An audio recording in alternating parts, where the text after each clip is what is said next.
The slope deflection method is built around a pair of equations called slope deflection equations.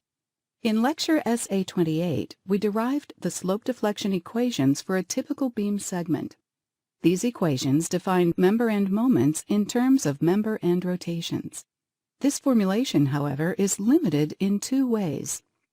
1. The beam segment is assumed to be load-free. And 2. There is no relative vertical displacement between the ends of the segment. That is, B does not move up or down relative to A. Why do we need to talk about this relative end displacement, you ask? I will explain shortly. For now, just know that it is an important part of the slope deflection method. In lecture SA29, we expanded these slope deflection equations to account for the presence of external loads on the beam segment. For example, we showed that when the segment is subjected to a uniformly distributed load, like this, the slope deflection equations become. In this lecture, we're going to modify these equations to account for relative vertical displacement at the ends of the beam segment. But first, let's see why we need to have the differential displacement reflected in these equations. As we have seen already, the slope deflection equations define member end moments in terms of member end rotations. So, if we have the end rotations, we can use the equations to determine the end moments. But where do the end rotations come from? What causes the ends of a beam segment to rotate?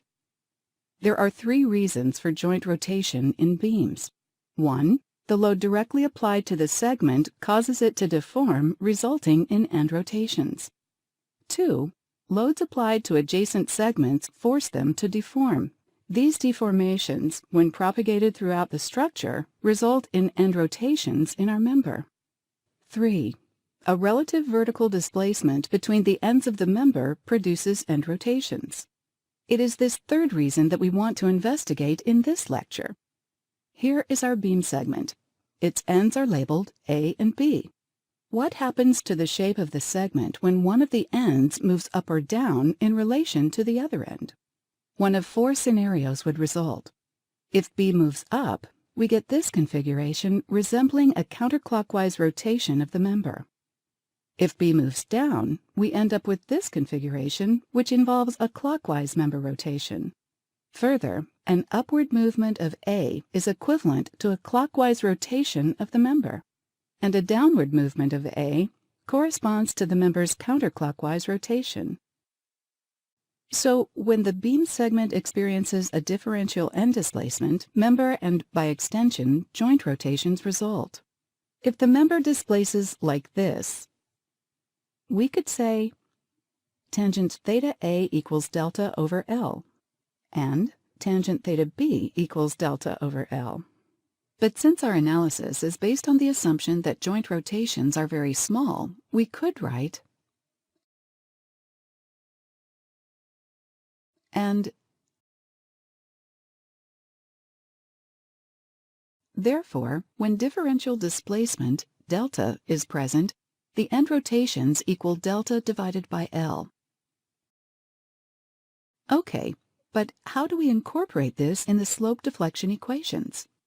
Let's begin by recalling a few diagrams and equations from lecture SA28. This diagram shows member end rotations due to a counterclockwise moment placed at A. The equations that go with the diagram are.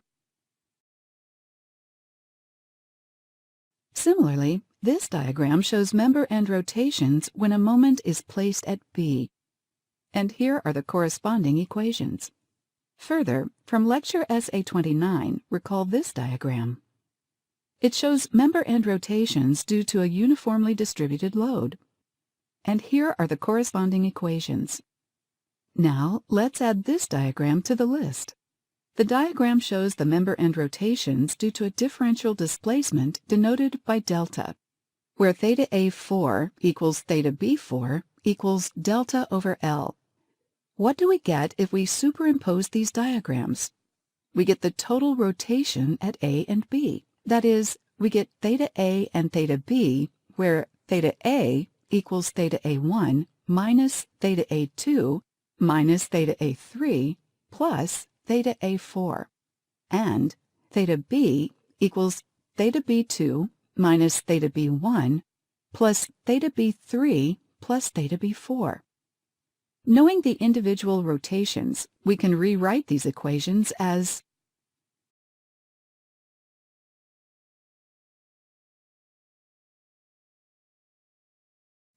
treating MAB and MBA as unknown. Let's rearrange the equations to get member end moments in terms of end rotations, load magnitude, and delta. As we mentioned in lecture SA29, these two terms are due to the applied load. We call them fixed end moments. When the load is uniformly distributed, fixed end moments are WL squared over 12 and negative WL squared over 12. But to write the slope deflection equations in a more general form, let's use FEMAB and FEMBA instead of these load-specific terms. So our general slope deflection equations are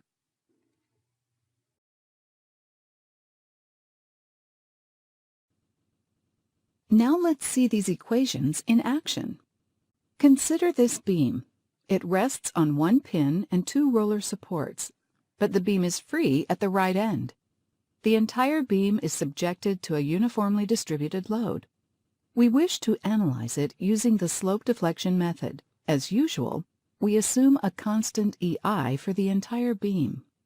Before we proceed with the solution, let's make two important observations. Observation 1. Since joint D is free to move up and down, there is a differential vertical displacement in member CD. This means delta is not going to be 0 for the member, but delta is 0 for the other two members since their ends are not free to move vertically. Observation 2. There is a total of 4 unknown rotations, one at each joint of the structure. There is also an unknown vertical displacement at joint D. So we have a total of 5 unknowns, but since the beam has 4 joints, we can write only 4 joint equilibrium equations.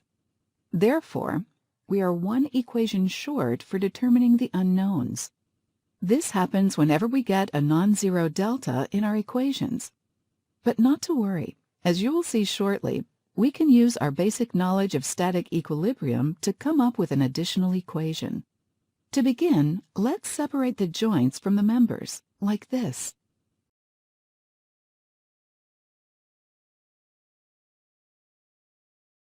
Now draw member end moments and write the slope deflection equations for each segment.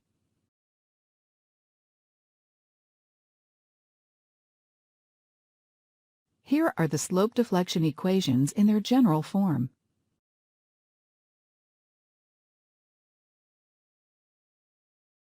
For member AB, we have a 0 delta,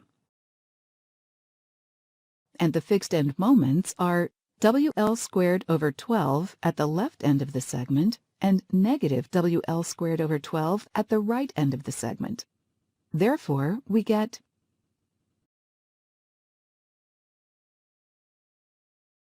similar to AB, for segment BC, we get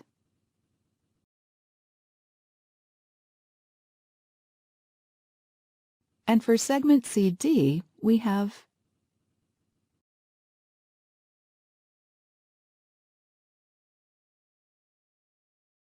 Note the non-zero delta in these slope deflection equations. It is important to note the direction of the delta here. It is assumed to be caused by a counterclockwise rotation of the member. This means delta is assumed to be upward at D, like this. Now let's place the balancing moments at the joints, like this.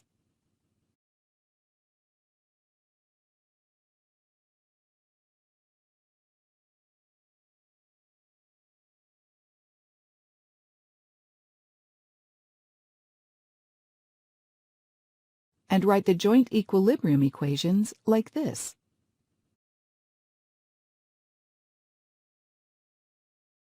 When we expand these equations, we get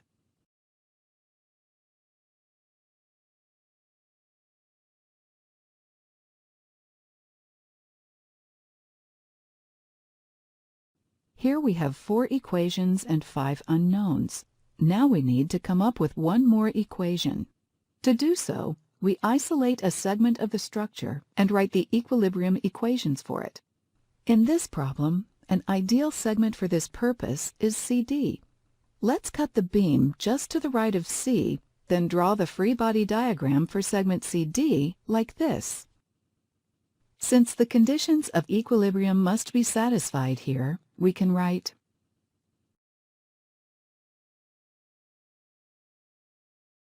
Now we can combine these two equations to get one equation in terms of the member end moments. This can be done easily by solving the first equation for VCD, then substituting WL for VCD in the second equation. This gives us, and since we can write MCD in terms of the unknowns, we get this as our fifth equation.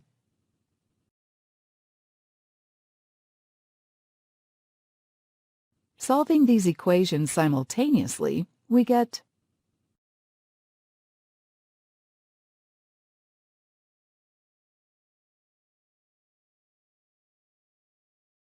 Then, we substitute these values back into the slope deflection equations to determine our member end moments.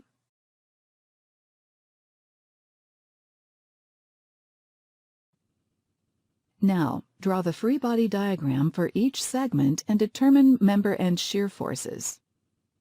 For segment AB, we get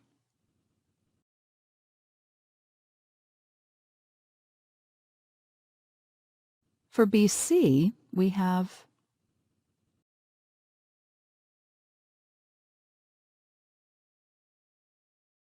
and for CD, we can write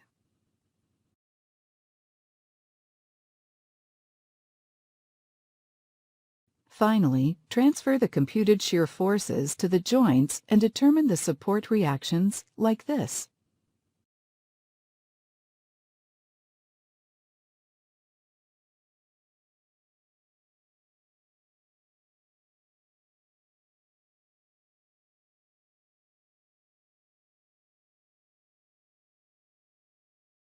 So here are the support reactions for the beam. Now it's your turn. Analyze the following beams using the slope deflection method.